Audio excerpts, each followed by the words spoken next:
Oi, tudo bem? Esse vídeo é a continuação das nossas aulas no nosso curso de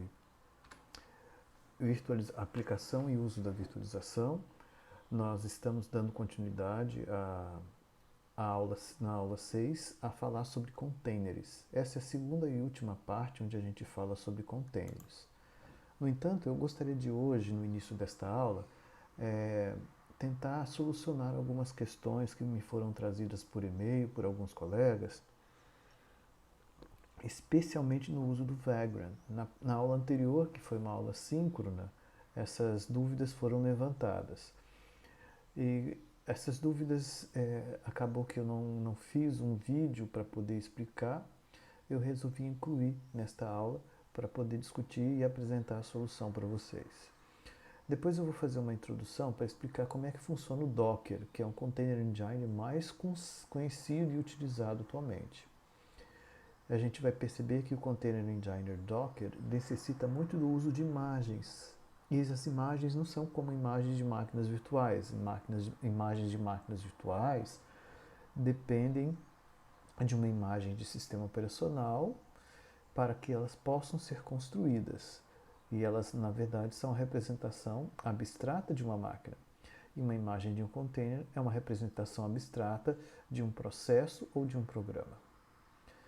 E aí a gente vai ver como é que a gente pode usar o Docker Engine, né? Vamos mostrar alguns exemplos que vocês depois poderão replicar, refazer aí na casa de vocês.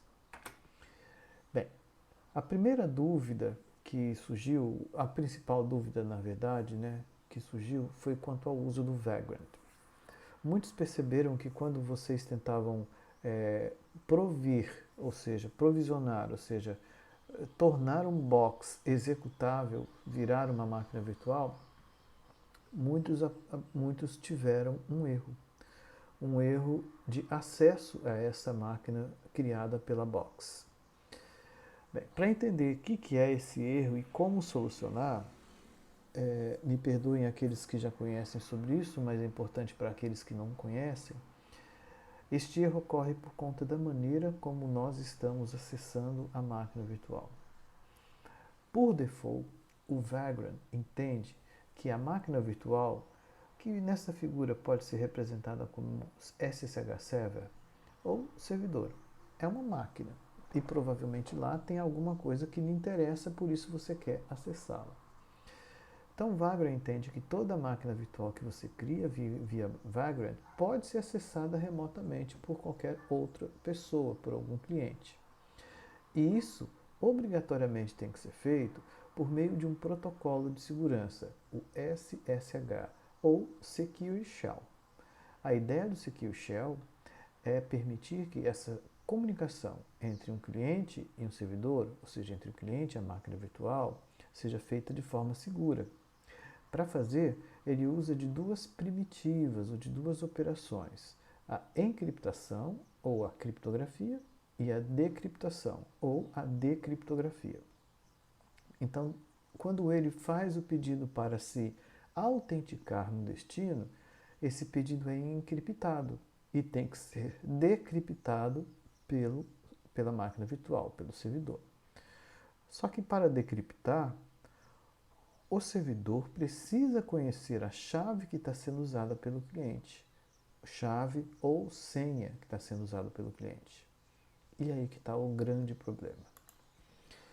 Quando você tenta acessar a máquina virtual remotamente, não adianta usar o login e a senha que são padrão no Vagrant. Não sei se vocês sabem, mas toda box que você usa, você pode acessá-la por uma máquina virtual, por um hipervisor. Por exemplo, esta aqui é uma máquina que foi criada pelo Vagrant. E se eu quiser, eu posso acessá-la remotamente por uma linha de comando usando Vagrant SSH. A máquina não está em execução, então não vai funcionar, né?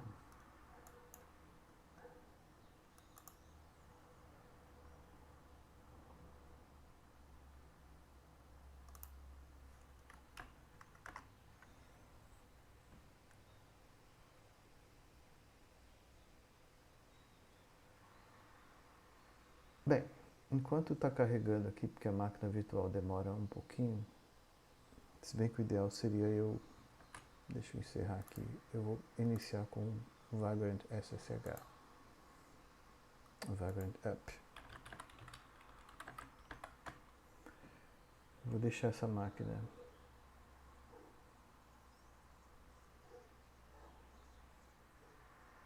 pronto, ela já está em execução.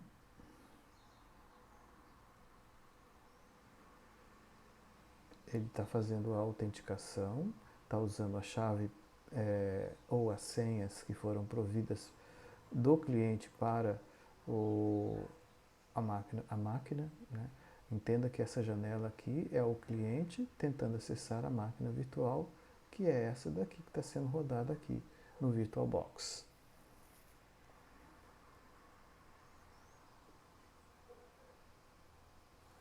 Bem, enquanto essa carga está sendo feita, vamos tentar explicar o porquê, o problema que estava acontecendo. Então, o que acontecia é que quando chegava exatamente neste passo, a máquina virtual não entendia que o usuário e a senha eram diferentes do usuário e a senha default. E não reconhecia qual que era a chave pública e a chave privada usada pelo cliente que está tentando acessar. Os termos chave pública e chave privada são usados no âmbito da criptografia para indicar chave pública é aquela senha que todo mundo conhece. E a chave privada é aquela senha que é usada para encriptar, para embaralhar, né, o conteúdo que você está querendo enviar. No caso, o usuário e a senha. E como como a máquina virtual não conhece a chave que você usou para encriptar, ele não consegue fazer a autenticação e a autenticação falha constantemente. Ainda está tentando acessar aqui. Eu vou encerrar e depois eu volto aqui. Bem, para solucionar este problema, eu fui atrás de várias soluções e realmente não é uma solução muito simples, porque depois de uma certa versão, o Vagrant colocou algumas limitações no momento de você definir essas chaves, essas tais chaves. Então, para resolver, o primeiro passo é criar um novo par de chaves, como está indicado aqui, ó. Como é que a gente cria esse novo par de chaves? Eu fiz o seguinte, aqui no meu, eu uso o Linux Mint, mas eu estou tentando acessar um box que também é Linux Mint, que é justamente o box que deu problema quando o Rodrigo me mandou mensagem dizendo que era difícil acessar, que não era possível acessar. Eu estou acessando exatamente este box aqui, ó, Aaron von Heilsom Linux Mint 20 Cinnamon, tá? Então eu criei esse par de chaves da seguinte forma. Primeiro eu criei um diretório, .ssh, este diretório aqui. Dentro desse diretório eu usei sskeygen, obviamente que na máquina, inclusive se você estiver usando o Windows, você também pode usar o SSH, você terá que ter o SSH instalado. Ao executar o sskeygen, ele vai te perguntar qual que é o nome do arquivo onde vão ficar as chaves públicas e privadas. Então eu dei o nome IDRSA. IDRSA é o arquivo onde está a chave privada, idrsa.pub é onde está a chave pública. Então, criei esses dois. O segundo passo é indicar no Vagrant File onde encontrar esse novo par de chaves. Veja bem, gente, o Vagrant File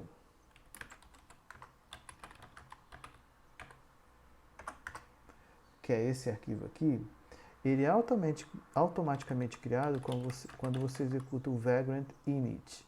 E o que é o Vagrant File? O Vagrant File é o arquivo de configuração, onde está descrito qual é o conjunto de informações que você vai usar para poder fazer a provisão da máquina virtual. Então eu alterei duas coisas. Bem, se você, na hora de executar o Vagrant init, você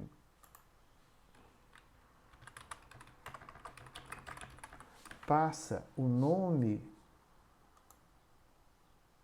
do box, ou seja, dessa forma, você vai criar um box com essa informação aqui atualizada, ó, config vmbox igual desse jeito aqui. Se você deixa sem nada, vai aparecer assim simplesmente a informação de que você está criando uma box base, ou seja, uma box vazia. Então, se for o caso, você muda para o nome da box que te interessa, coloca aonde está a chave privada. Veja bem, a chave privada é aquela que você criou lá dentro daquele diretório .ssh, né, que a gente mostrou agora há pouco. E define que o forward agent vai estar true. O que é o forward agent? O forward agent define aonde ele vai buscar as chaves que vão ser usadas para definir o acesso. Então eu faço essa alteração aqui, né, que é esse passo, e depois vem um passo mais complexo, que é informar a máquina virtual qual é a chave pública que ela pode aceitar como requisitante. Aqui tem uma instrução bem complexa e completa. O SSH Copy ID é, na verdade, uma instrução do Vagrant que permite você copiar uma chave para algum ambiente. Então, o que eu estou fazendo? Estou copiando a chave privada que está aqui no diretório onde eu criei, né? Eu estou usando esta porta aqui. Veja bem, uma coisa muito importante para te dizer. Se você vier aqui em configurações, se você vier aqui em rede, você vai ver que aqui em avançado existe redirecionamento de portas. O que significa isso? De que maneira a conexão a essa máquina virtual ocorre. A conexão SSH vai acontecer nesse endereço, tem que ser por esta porta, ou se eu estou tentando acessar o hospedeiro, ou por essa porta se é algum outro usuário, tá? Por isso, nessa instrução aqui, eu estou usando este número de porta. "-p" é de porta. E lá eu tenho o usuário Vagrant, um usuário padrão, né? E o endereço que a gente viu lá era esse daqui. Então essa linha está tentando copiar a chave privada, essa daqui que a gente criou, para o usuário, para essa máquina daqui. Por enquanto eu estou usando o usuário Vagrant porque ele é possível de ser usado. E essa cópia é feita, chave privada não, chave pública. A cópia é feita, a autenticidade é verificada, ele questiona se eu tenho certeza de que eu quero fazer isso, e é feito, então, feito então a cópia da chave pública para a máquina de destino. Depois de feita a cópia da chave pública, eu vou finalizar a execução da máquina virtual. Veja bem, né? Esta cópia que eu mencionei aqui só pode ser feita se a máquina estiver em execução, como estava naquela figura, tá? Depois que a cópia foi feita, né, eu posso tentar fazer um Vagrant Up. Aí, quando eu tento fazer um Vagrant Up, ele vai me pedir a passphrase, que é a senha que você entrou quando você criou a chave privada e a chave pública neste primeiro passo aqui. Ele vai te pedir uma senha. Depois disso, é só você fornecer a chave que você consegue o acesso. Consegue prover a máquina virtual tranquilamente. Se porventura você quiser acessar a fonte de onde eu busquei essa informação, vai nesse link aqui, tá? No arquivo PDF que vai estar disponível para vocês, vocês podem simplesmente clicar que vocês vão até o link, tá bom? Bem, Sobre as dúvidas anteriores, eu acho que eu soluciono elas por intermédio dessa discussão aí. Obviamente que podem surgir novas dúvidas, podem surgir novas dificuldades, então vocês, por favor, entrem em contato caso precise, tá? Bem, em relação ao primeiro trabalho, eu continuo afirmando que vocês podem entregar até o dia 23 de dezembro. E se porventura você tiver dificuldade para encerrar alguma etapa desse trabalho, por favor, me mande alguma mensagem, algum e-mail, para que a gente possa tentar encontrar uma solução para vocês, tá? Então agora vamos para o conteúdo da aula de hoje, que é falar sobre containers. A gente viu os conceitos, entendeu como os containers são utilizados, mas agora está faltando a gente usar os containers. Então, só lembrando, né, que a gente tem usado essa ideia de containers porque máquinas virtuais, elas causam um impacto no consumo de recursos. Quanto mais você tem uma máquina virtual mais parruda, mais necessitando de mais recursos, menos os recursos da sua máquina estarão disponíveis. Então, essas máquinas virtuais, elas são muito interessantes quando a gente cria uma espécie de espelho de um ambiente, mas elas não são legais quando a gente precisa executar muitas ao mesmo tempo. Então, os containers surgem como um estilo diferente de distribuição e gerenciamento de serviços. É uma forma de virtualizar que diminui a complexidade de criação de aplicações. Ao invés de você criar aplicações baseadas em uma máquina virtual, você virtualiza exatamente a aplicação. A máquina continua sendo a mesma onde você está executando. Então, existem várias vantagens de você adotar esta nova filosofia, porque é uma resposta mais homogênea para você poder implementar coisas em diferentes ambientes. Você pode implementar, por exemplo, uma aplicação para ser executada num smartphone dentro do seu computador e portar essa aplicação para um smartphone sem você ter que preparar o ambiente. Né? O próprio container já é o ambiente com todas as dependências e por aí vai. Isso, consequentemente, nos indica que a gente tem uma complexidade diminuída para lidar com dependências. As aplicações podem escalar com menos dificuldades, ou seja, podem ser alteradas, podem crescer com menos dificuldades. E aí existe também a facilidade de atualizar os componentes de software do ambiente. Então, a virtualização de uma aplicação, né, vai exigir que o ambiente, né, que executa a aplicação apresente uma infraestrutura que permita a execução da aplicação de forma isolada, é o container, permita que a aplicação interaja com dados persistíveis, com outros containers e com recursos do ambiente. Ou seja, o container ele não vive isoladamente, ele tem ali, é uma aplicação, né? Como qualquer aplicação, ela pode precisar de outras para poder executar a sua tarefa.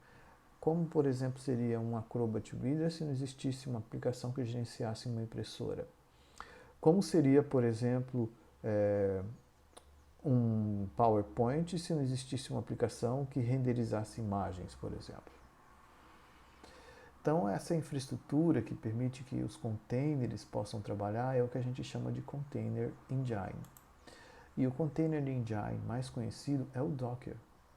Existem outros, mas o Docker ele é uma espécie de upgrade de um container anterior que era conhecido apenas no mundo Linux, que se chama LXC, o Linux Containers. O Docker ele é uma forma de criar novos containers. Se você quiser criar uma aplicação virtualizada, ou seja, um container, você tem que ter o Docker instalado no seu computador. Ele oferece interface com ambientes, com diferentes ambientes, permitindo que você, por exemplo, execute o container na sua máquina, execute o container lá numa nuvem ou em uma máquina remota. Conforme o próprio Docker, um Docker Container, um Docker Engine ele tem a seguinte aparência. Ele tem um interpretador de linha de comando que a gente vai usar daqui a pouco, que permite executar comandos como, por exemplo, criar um container. A gente tem o Docker API, que possui funções pré-definidas, que permitem que você, por exemplo, em uma linguagem de programação, como Python, por exemplo, você possa acessar os containers que você criou, né, programaticamente, por meio de linha de comando, né, por meio de instruções de código. E a gente tem plugins, né? Diferentes plugins. Plugins, por exemplo, para poder permitir que eu publique numa nuvem específica, por exemplo, numa Amazon da vida.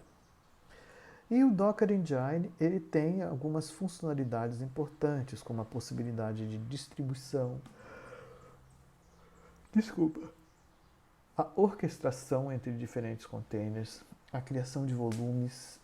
Essa é uma informação muito importante. A gente vai dedicar alguns slides da aula de hoje para falar sobre a criação de volumes.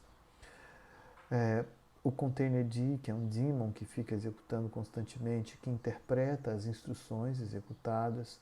O Docker build, que permite criar o container, e funções de rede. O Docker, ele tem um plano de negócios muito variado, tá? Você vai ver que você tem diferentes opções, né, de aquisição do Docker Engine. A Community Edition é a versão gratuita. Se você for baixar, se você for fazer download, é legal que você, obviamente, baixe a versão gratuita, que é suficiente para executar os exercícios que nós vamos fazer aqui. É interessante também que você faça uma assinatura, que é gratuita, no caso desta versão, né? Por quê? Para você poder acessar o Docker Hub. O Docker Hub é uma biblioteca de imagens de containers que fica disponível para a gente poder acessar. Obviamente, a gente só pode acessar mediante uma senha. E o que são essas imagens? Essas imagens, elas são templates de como o container vai funcionar. Existem imagens que são oficiais, né? E existem as que não são oficiais. E também existe uma lista de todas essas imagens, que é o que a gente chama de Docker Hub. Se você pesquisar no Docker a lista de possíveis imagens, você vai ter como resposta informações do tipo: essa imagem é oficial ou não é oficial, essa é a última, não é a última, essa imagem foi implementada por tal pessoa, coisas desse tipo. Então, sempre que um container for executado, na verdade, você precisa que a imagem seja trazida para o seu ambiente. E ela vai ser trazida mesmo que você não tenha ainda feito o download dela. E essa busca é feita no Docker Hub. Se você manda executar diretamente e sabe o nome da imagem, o Docker vai buscar essa imagem e instalar na sua máquina. Tá? Bem, existe diferenças nos ambientes, tá? Para quem, por exemplo, é usuário Linux, o Docker Engine é suficiente para executar qualquer container. Então você pode instalar tranquilamente, tá? E eu sugiro esses dois primeiros links aqui, que são tutoriais bem simples de como você faz a instalação do Docker Engine no Linux. Se por acaso você tem dificuldades de leitura em inglês, eu recomendo esse último link aqui, tá? Para quem é usuário Mac, para quem é usuário Windows, o Docker Engine, na verdade, não é suficiente. Então é legal que você faça o download do Docker Desktop, que está lá no próprio site da Docker. Contudo, para efeitos de, inclusive, compreender essa ideia de virtualização, os exercícios que eu vou apresentar aqui serão executados em uma máquina virtual, Ubuntu. Por quê?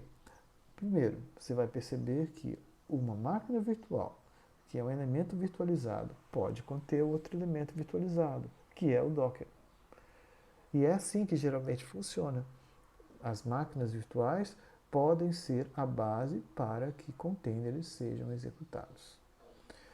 Então, eu recomendaria muitíssimo que você criasse uma máquina virtual Ubuntu, pode usar o Oracle, pode usar o VMware Player, pode usar o UTM se você é usuário Macintosh, e depois de instalado, siga as instruções dos tutoriais, escolha um tutorial e siga as instruções para você instalar o Docker. E depois de instalado, o processo de instalação não é complexo. Eu também recomendo que você faça a instalação numa máquina virtual, porque algumas modificações vão ser feitas no ambiente. E essas modificações talvez possam não ser do seu interesse manter no seu ambiente. Então, se você faz numa máquina virtual, você cria um ambiente para o Docker funcionar sem que você tenha que mudar como a sua máquina funciona, tá? Então, depois que você instalar, você, por exemplo, pode usar essa instrução, né, conforme a gente vai mostrar aqui.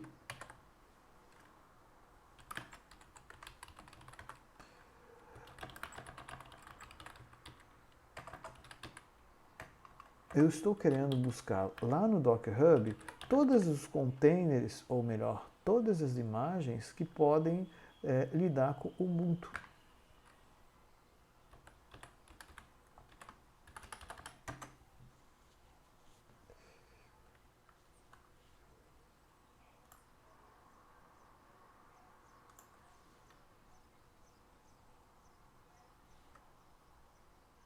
Ah, me desculpa, eu instalei foi na máquina virtual e esqueci de... Ah, que burrice, perdão. Deixa eu carregar a máquina virtual aqui. Enquanto isso, eu tenho uma coisa que eu deveria ter dito para vocês anteriormente.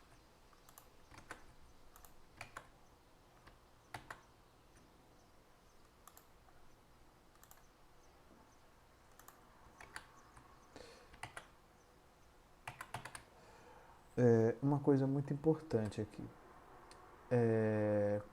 Aqui nesses tutoriais, especialmente neste último, você vai perceber que existe uma,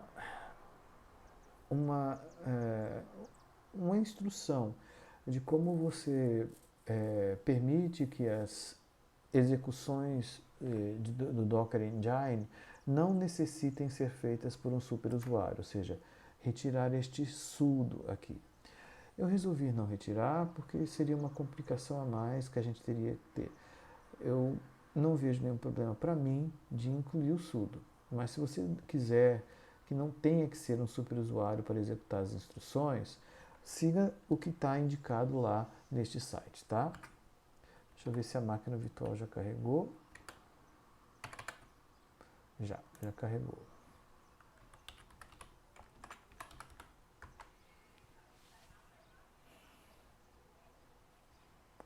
Essa máquina virtual ela tem 8,5 GB de tamanho e eu estou usando apenas 1 GB de RAM. Eu recomendaria que se você fosse fazer na sua casa, usasse no mínimo 2 GB de RAM, se você tiver possibilidade, tá? Eu recomendo pelo menos 2 GB porque veja como está um pouco lento, né? É demorado mesmo quando você tem uma capacidade de memória menor, tá? Então, estou aqui esperando a carga do Ubuntu. Eu só escolhi o Ubuntu para essa máquina virtual porque ele é mais simples, tá? Pelo menos eu acredito que muitos conheçam, né? Bem, então aqui,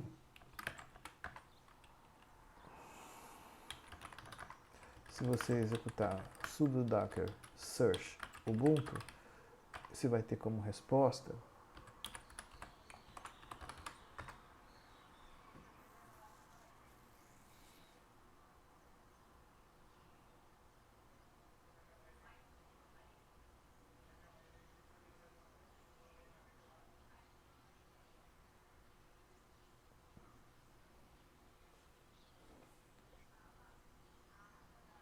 uma série de imagens, aqui não são containers, são imagens, né, relacionadas ao Ubuntu.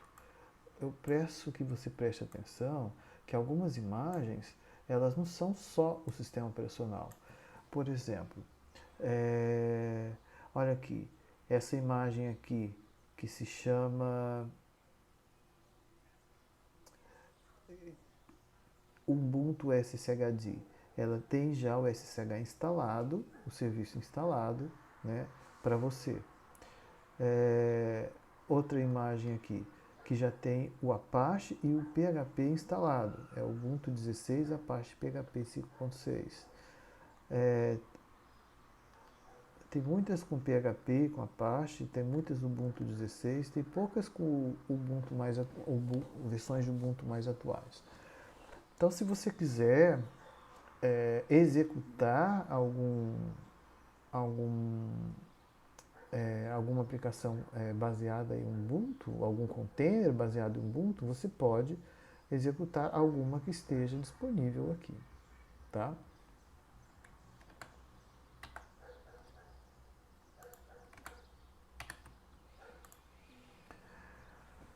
Quando você for executar um container, você tem três alternativas para executar um container. Você tem como executar um container em foreground, ou seja, você vai na linha de comando, executa o container e acabou.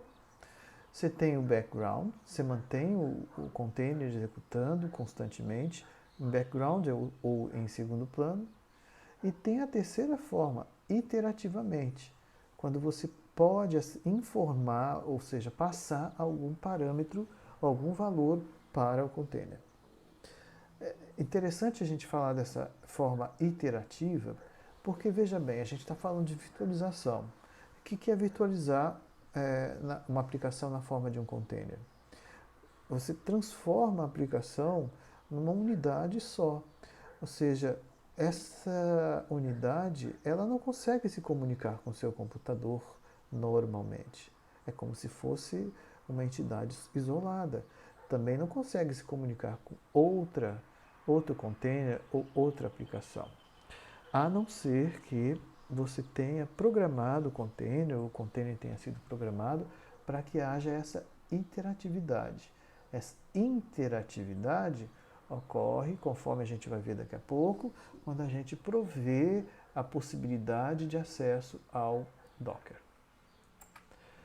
Então, uma forma de rodar iterativamente é fazendo isso daqui. O que eu estou fazendo aqui? Eu estou executando o Ubuntu de maneira iterativa, interativa, e estou pedindo para executar o bash, que é o terminal de comandos. Ou seja, vamos lá ver o que acontece.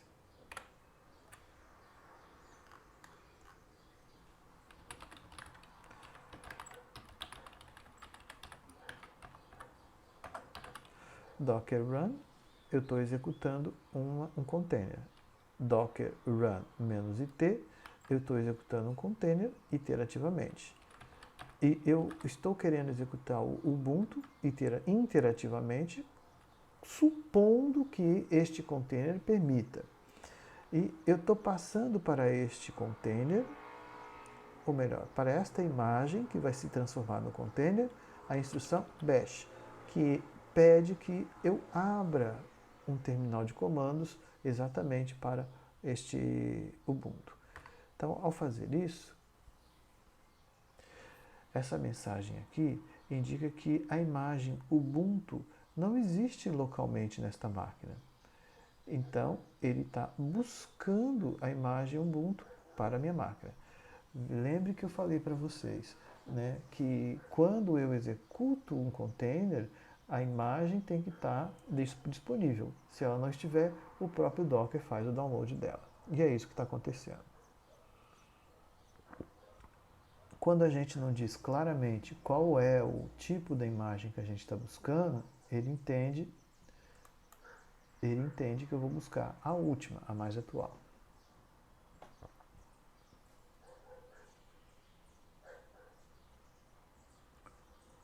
Observe que aqui, né, o prompt mudou. Antes eu tinha aqui o meu usuário, né, na minha máquina virtual, agora eu tenho o usuário root dentro deste endereço, que é a máquina virtual, ou melhor, o container Ubuntu. Então, se eu quiser executar comandos, né, um ls, por exemplo, a estrutura de diretórios é do Ubuntu. Né? Se eu quiser entrar em algum, como eu sou superusuário, né, sou o root, se eu quiser entrar aqui em home, não tenho nada lá, então não tem nenhum usuário nessa máquina.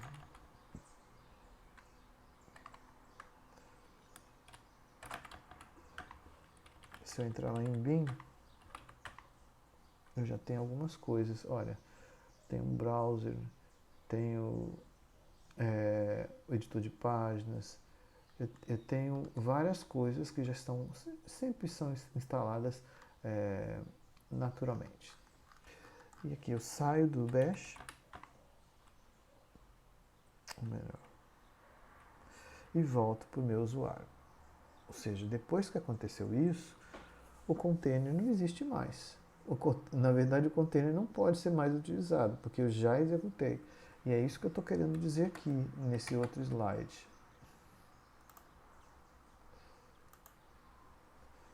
Após a execução do container, o estado do container é perdido, ou seja, se eu tivesse criado um diretório lá no Ubuntu, o estado foi perdido, eu teria que criar novamente. Mas, se eu quiser ver as imagens que eu já tenho no meu computador, que já foram baixadas por conta da execução de Docker, é só você executar images, Docker Images. Essas são as imagens que eu já usei no Docker dentro desta máquina virtual.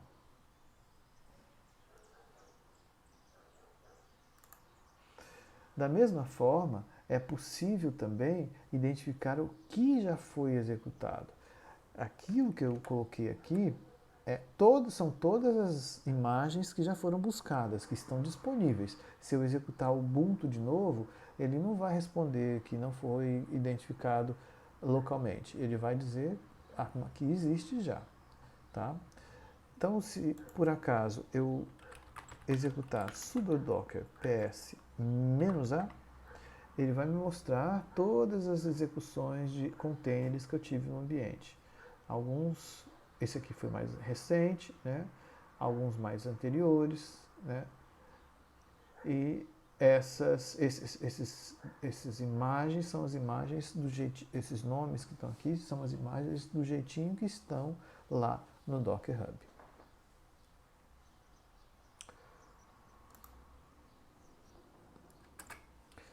Contudo, uma forma de você não ter que esperar o download da imagem e executá-la é você buscar a imagem do container. Vamos supor que a imagem seja muito grande e você quer executar rapidamente. Então você pode fazer o download da imagem, é só usar o Docker Pool, que aí você busca a imagem e ela já fica disponível para você.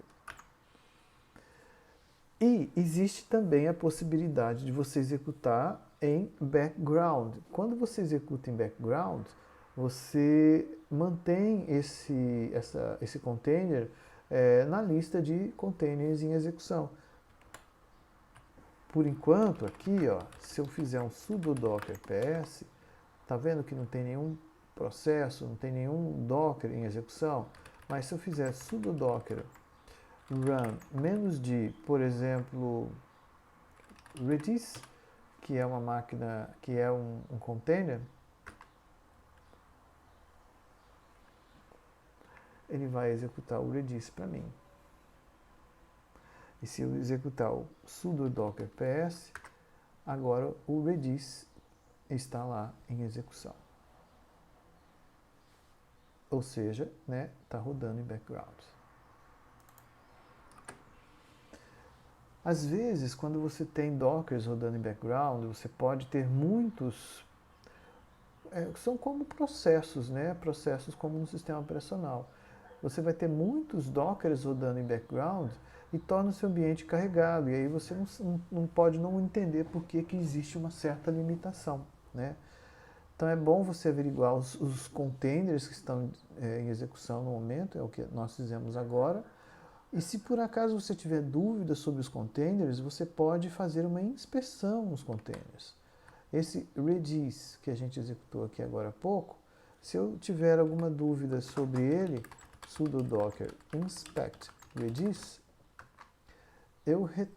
me é retornado este conjunto esse script escrito em YAML, que é uma linguagem de marcação, né?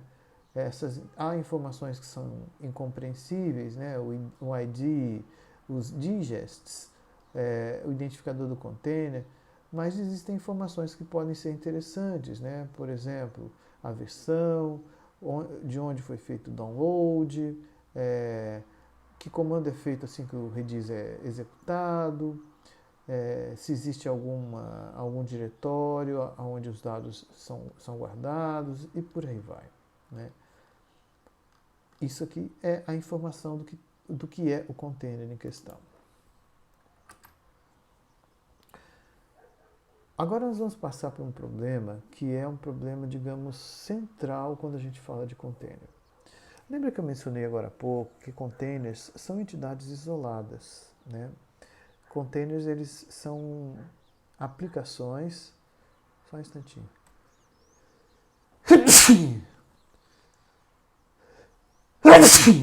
Que não podem ser acessadas por outras aplicações e muito menos por outros containers. Para que possam ser acessados, é necessário que você permita algum tipo de acesso. Aqui eu tenho um Docker que eu já tenho disponível aqui na minha máquina, que executa um servidor web.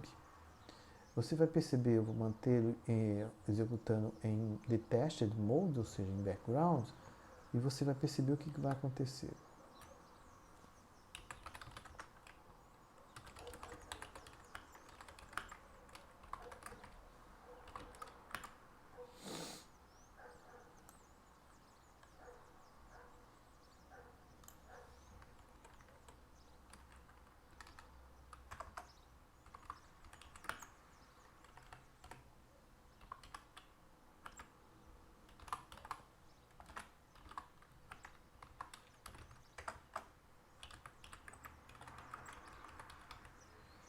Então essa instrução é o seguinte, estou executando o docker run, né, em modo interativo. Eu estou passando o número da porta. Eu sei que esse Docker, que esse container, ou melhor, que essa imagem vai me criar um container que é um servidor web. Então esse número de porta é o número de porta que permite acessar esse servidor web. Em geral, a porta default é a porta 80 e a porta 8080 também. Então estou usando a porta 8080 para acessar o servidor web e a porta 80 para acessar a porta do servidor web de maneira segura. E quando eu executo isso, eu não vou fazer o download do Nginx porque este container, esta imagem já está disponível. Eu tenho aqui que eu tenho um servidor web rodando como container na minha máquina. Como esta minha máquina, essa máquina virtual onde está o Docker, não foi programada para ter um endereço que é acessado externamente, então eu só vou conseguir acessar dentro da máquina virtual, né, o servidor web, tá?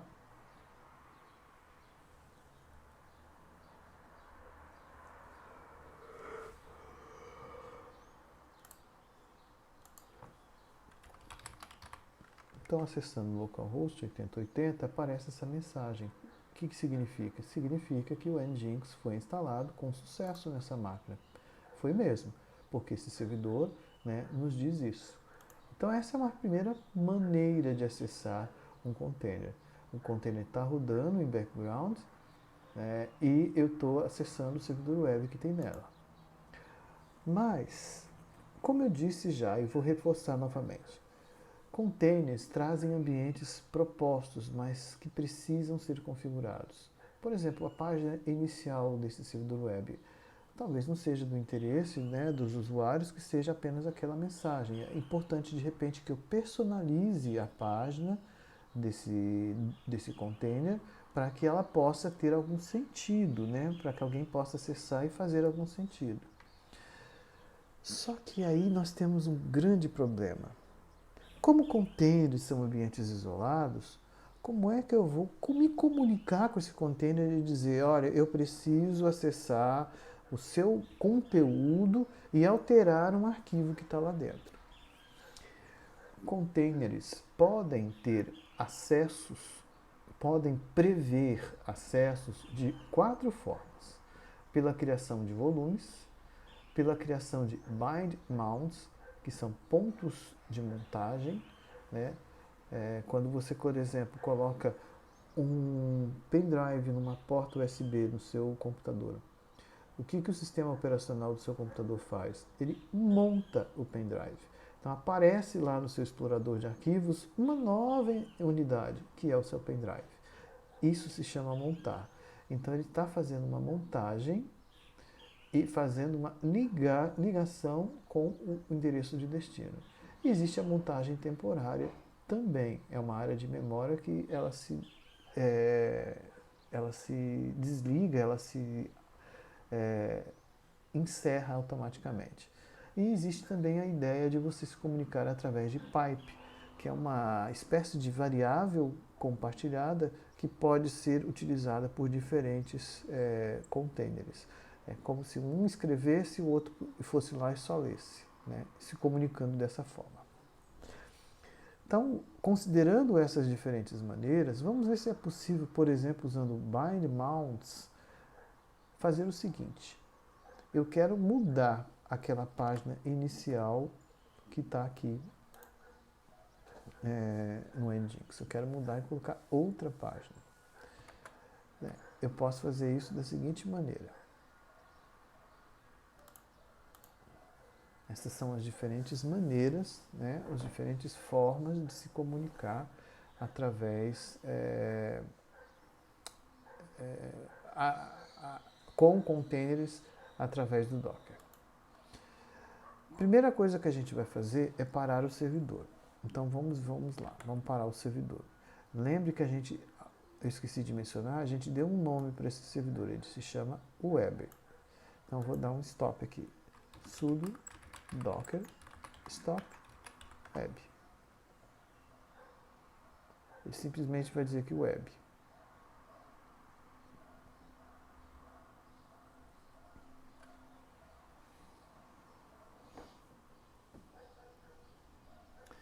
Pronto, o Docker está parado. Se você fizer sudo docker ps, você só tem o redis. Que eu vou até parar, porque eu não preciso mais usar. A gente só deu um exemplo, né? Sudo docker stop redis. Tem que ser pelo ID. É que eu não dei um nome para ele.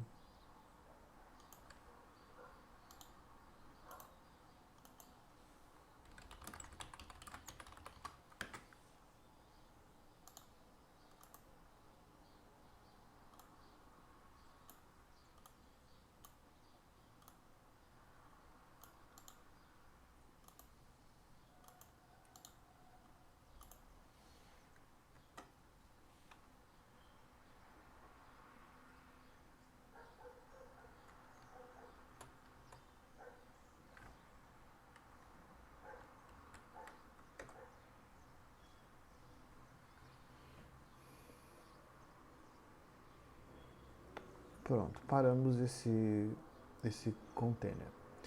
Agora, como a gente tem 2 containers parados, agora a gente pode fazer outras operações. Na verdade, eu precisava parar esse container porque eu vou fazer uma modificação nele. Então, ele não pode estar em execução se eu vou fazer alguma modificação nele, tá? Bem, eu vou ter que criar um diretório onde eu vou colocar uma nova página index.html. Essa página inicial, então, estará dentro desse diretório. Aqui dentro desse diretório, então, eu tenho o index.html e o Dockerfile. Eu acho que muitos conhecem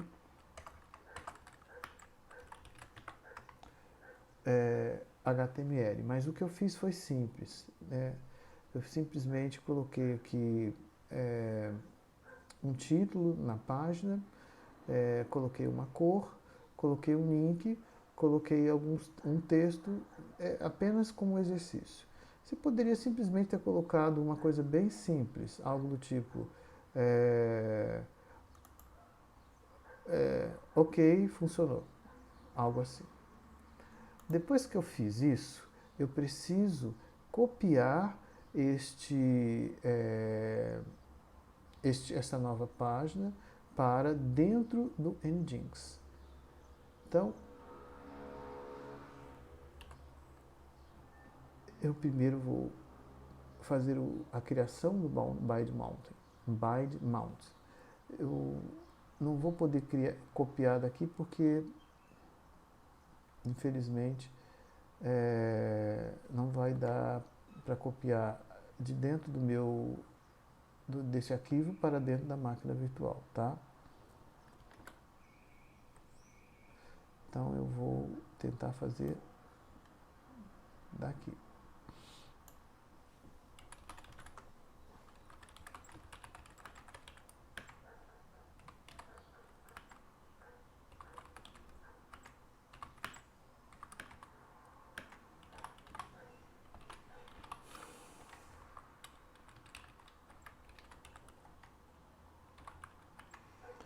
Então, o que eu estou fazendo nesse "-v"?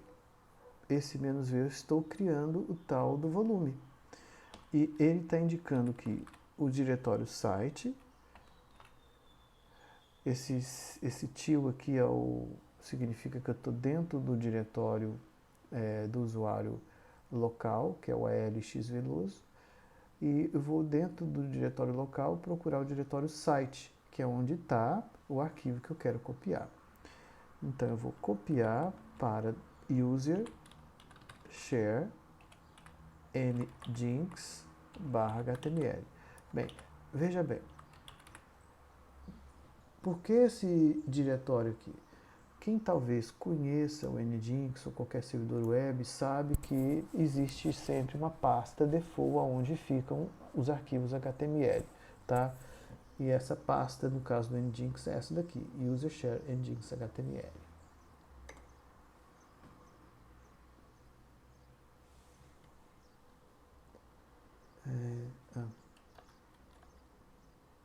Um erro bobo aqui.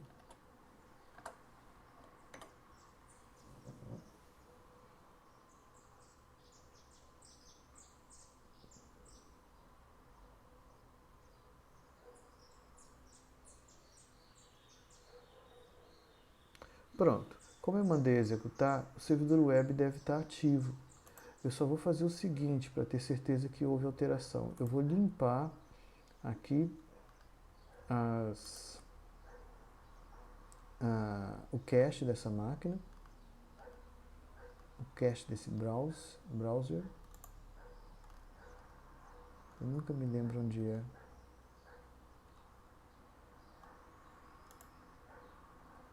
Vou limpar tudo. E vou tentar acessar de novo o localhost 8080.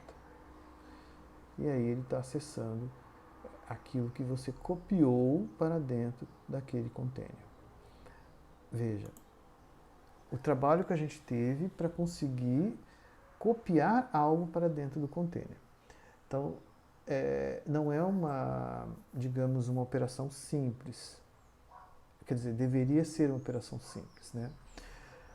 Existem ferramentas que, obviamente, diminuem a complexidade de você ter que conhecer tantos detalhes na linha de comando, tá? E essas operações, essas ferramentas geralmente são gratuitas. Uma outra forma de fazer isso que a gente fez, como está colocado aqui nos slides, é criar um Dockerfile. É fazer isso daqui no Dockerfile. O Dockerfile é um arquivo de configuração que você pode usar justamente para poder tornar o seu container portável. Aqui eu coloquei duas instruções, mas você pode colocar uma série de instruções aqui dentro desse Dockerfile. É um arquivo que tem esse formato aqui, ó. Tem que ser um D maiúsculo, tá? E o Dockerfile meu aqui é só isso daí, né? Só from nginx latest, que é justamente, né,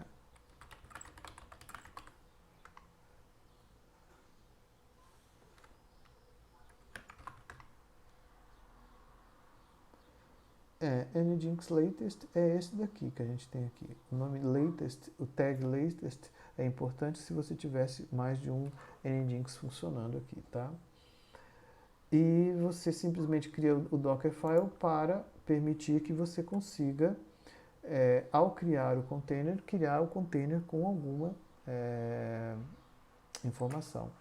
Então é isso que acontece quando você executa, né, o Dockerfile por meio dessa instrução, sudo docker build -t. Web server é um nome que você pode dar para este novo. E o ponto, porque ele está buscando dentro do diretório corrente. E aí ele vai construir o seu container com base naquilo que você tem lá no seu Dockerfile. Para esta aula de hoje, eu super recomendaria que você tentasse instalar o Docker. Verifica se você consegue instalar o Docker dentro de uma máquina virtual, especialmente se você puder, tente fazer nesta máquina virtual, porque eu tenho tutoriais aqui que podem te ajudar em caso de você ter algum tipo de dúvida, tá? E te recomendo instalar numa máquina virtual, mesmo que seja de outro sistema operacional, para evitar que você tenha que alterar o seu ambiente sem que você queira alterar. E eu sugiro que você tente buscar alguma imagem de container que você possa lidar com ele de maneira interativa. Você possa passar algum comando para ele. É o caso do Ubuntu, é o caso de... Provavelmente você deve ter containers que são baseados em Windows, que são baseados em Mac OS. E aí ver como você pode acessar esses containers. E também super recomendaria que você tentasse executar este exercício de criar um servidor web e alterar a página inicial do servidor web.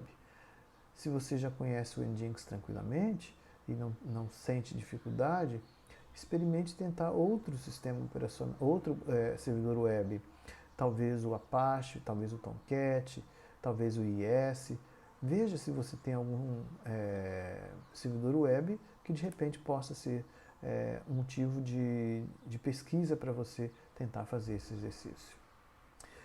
Bem, por enquanto nós não vamos mais falar de containers. Depois a gente deve falar de containers quando a gente falar de computação em nuvem, que é o próximo assunto da nossa próxima aula, que é uma aula síncrona. Desde já eu desejo a vocês um excelente fim de semana e agradeço pela presença de vocês. Espero que esta aula tenha sido útil a todos. Um grande abraço.